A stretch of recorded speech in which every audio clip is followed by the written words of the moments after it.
An unknown man with a mask on keeps killing people involved in a project. However, the truth behind is darker than the murders itself. Just before the groundbreaking event of the Kalaranjan Mall, the team in charge of the project reached this retreat, more like an abandoned summer camp area for a team-building retreat. This team, led by Angela and Jonas, the leader of the team, get to stay at Jenny and Roger's holiday village, which comes under the support of the company. The team members are rather excited about everything and remain high-spirited, unlike Lena, who is on a sick leave and seems less enthusiastic about the project. Meanwhile, Jonas, the team leader, seems boasting and being overly proud about his achievements. He seems way too excited about the inauguration that is supposed to be held the next day. Later that evening, the team gathered for their first meeting for the project. Angela starts briefing about her marketing plan to the team about the neighborhood. However, the dysfunctionality between the members seems way too obvious as they keep chit-chatting about everything between them. Meanwhile, Carl, the village chef, is making his last-minute preparations for the meal tonight. He notices that there's no gas to cook food, so he goes on to do the task himself. However, he is suddenly attacked by a mysterious man on his way back to the retreat. Back to the meeting where everyone is discussing about the project, Lena finds some problems with the contracts as she spots some of the documents she doesn't remember signing. These documents were of the compensation the farmer and his family were supposed to receive since the company demolished their land. Jonas shuts down her concern anyway, and the discussion continues. Every time a member tries to put up a valid issue in front of everyone, Jonas and Angela eerily try to shut it up by being highly defensive about such subjects. Lena gets more suspicious considering Angela and Jonas's suspicious attitude. Jonas has a small talk later with Lena. He tries to defend himself by saying that she was indeed the one who signed the contract,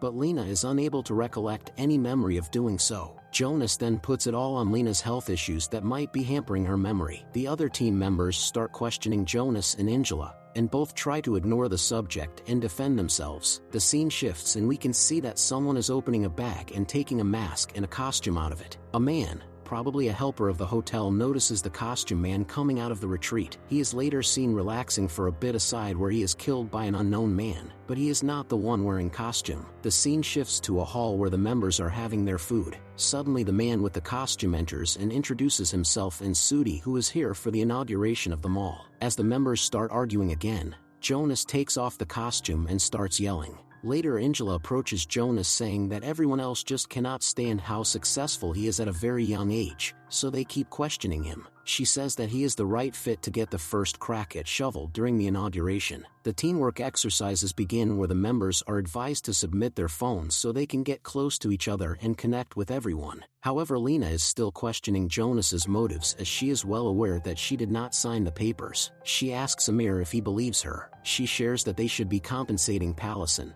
the farmer whose farm was demolished to build the mall. But Amir reveals that Pallison lived himself after his farm was demolished. As the teamwork exercises start, Lena excuses herself and backs up from a zipline activity. Back in the house, she secretly enters Jonas's room and starts searching for concrete evidence against the contracts. When the members get back from the activity, they are supposed to get back their phones, but the box having these are missing. Also, Jonas is searching for the costume, which is also missing. Meanwhile, the unknown man is seen setting up traps around the retreat. Later that night, the members are having a relaxed and fun evening. On the other side, the masked man has already killed all the employees of the retreat and he is chasing the instructor to kill her. After a long struggle chasing, he manages to kill her. The scene shifts to Lena, who calls Nadia and Amir aside to discuss about the evidence she got from Jonas's laptop. She has got access to all the documents, the compensation agreements, land sales, emails between Bachman Kroon, Kai and Jonas. She has got hold of everything. She reveals that the signature on her documents is dated to be a week before her sick leave. The documents they used were created a month before they were signed, clearly suggesting that the contracts were backdated. Also, Lena's signature were forged. She also reveals that there are no contracts with business chains and everything about Jonas's business plan is a complete fraud. After everything is done,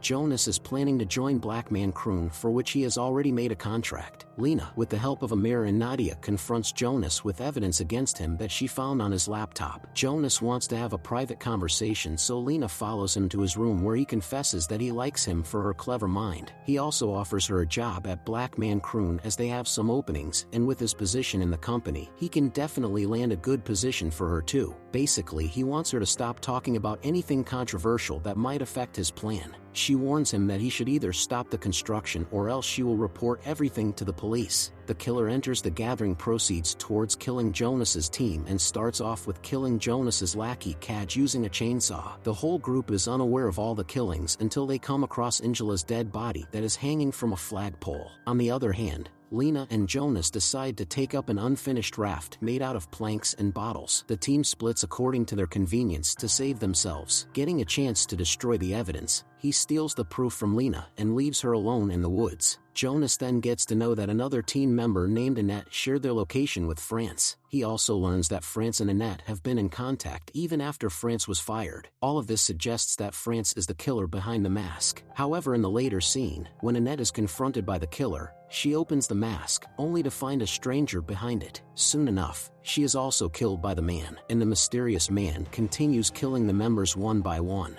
On the other side of the retreat, Amir, a close friend of Lena, finds a paper stained with blood. He reads out a headline stating people protesting for mole's development. One of the members stands out. Behind the story about the protest, Paulson's son was the farmer who owned the plot where the Colorado Mall was built later. The farmers were strictly against the idea of developing the area, but they lost the battle against the people from the municipality. As their life's purpose is lost, the farmer committed suicide. This was the incident that also triggered France to resort to violence while the whole team on the other side seemed at ease. The team moved on from the incident way too easily. Paulson was found hanging to death in his farm by his son who held a grudge all these years. Now, he is finally back to take revenge from people who forced his father to commit suicide by exposing him to the most dreadful situations. His motives get well connected to the Saz mask. However, the killer continues taking life successfully. Meanwhile, another team member named Naja spots the minivan they came in. She risks her life to search for its keys in Jonas's room, slightly saving herself from getting slaughtered by the masked killer. Just when she is about to escape with other members, she looks out of the window and sees that the killer blows off the minivan. Feeling defeated, Naja and her co-workers remain hopeless. They decide to guard themselves with whatever weapon to escape from the cabin, but terribly fail when the killer succeeds in killing them, only Naja left behind safe through all of this. Eva is nervous and tries to hide in the cabins. Another member tries to destroy the killer's mask, but instead he finds himself imprisoned by the murderer. Just then Naja beheads the killer with a shovel, saving her co-workers. As all of this happens, we can definitely notice that Jonas has a very sketchy attitude. He is a highly suspicious character, having a lot of secrets left behind in all the chaos. It is also revealed that Jonas had made false agreements that chain businesses have agreed to opening new locations in the mall. So all this time he has been making a false project that is destined to collapse and bankrupt the whole neighborhood. In return, Jonas will be getting a better job offer from the rival corporation, so he doesn't have to face any consequences in any manner. As Lena is aware of this plan, in the final scenes, Lena is again in front of Jonas. She and Amir try to escape the retreat through a zip line across the lake. However, Amir sees that the murderer has put safeguards in place to prevent the members from leaving,